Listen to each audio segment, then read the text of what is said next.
আমাদের এখানে আল্লাহ রাব্বুল আলামিন আমাদেরকে উপস্থিত হওয়ার জন্য তৌফিক দান করেছেন। সেই মহান রব্বুল আলামিনের দরবারে আমরা শুকরগুজার আদায় করি, সবাই বলি আলহামদুলিল্লাহ।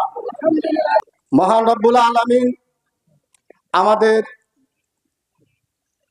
এই পৃথিবীতে পিতা আদম আলাইহিস সালাম থেকে শুরু করে আমাদের শেষ নবী, আমাদের নেতা নবী মুহাম্মদুর রাসূলুল্লাহ সাল্লাল্লাহু আলাইহি ওয়াসাল্লাম। প্রিয় উপস্থিতি ভাইয়েরা, আপনারা জানেন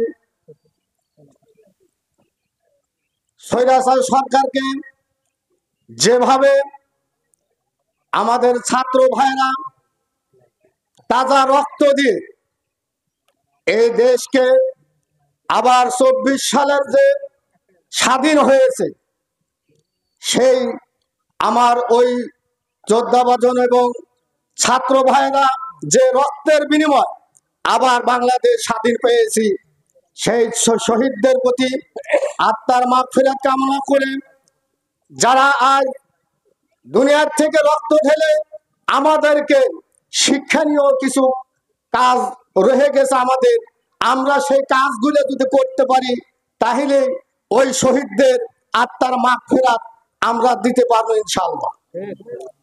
প্রিয় মুসলিম ভাইরা, আপনারা জানেন এই সরকার আমাদেরকে দীর্ঘ ১৭ বছর আমাদেরকে কোনো প্রোগ্রাম করতে দেয়।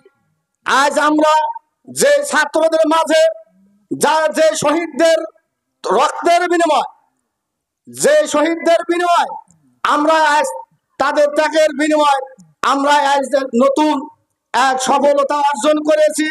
সেই সফলতা অর্জন আমাদেরকে ধরে রাখতে হবে। অন্য কোনো লোক, অন্য কোনো যাতে আমাদের উপর কেউ আক্রমণ আক্রোশ করতে না বলে আমাদেরকে সেইভাবে সচেতন থাকতে হবে।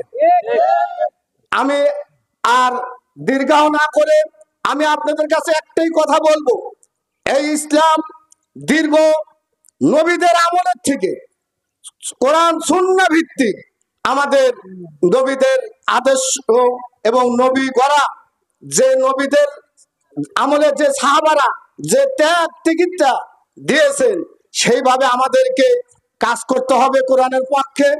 এই কোরআনের পক্ষে কাজ করলে যেমন আমাদেরও আপনারা যেভাবে আমরা খোলা ময়দানে বসে কথা বলতে পারতেছি, সেইভাবে আমাদের ইসলামী দলগুলাকে এক শক্তিশালী করে জামাতে ইসলামী বাংলাদেশের হাত শক্তিশালী করে এই পক্ষে থেকে আপনাদের কাজ করার উদাত্ত আহ্বান জানায় আমার বক্তব্য এখানে শেষ করছি।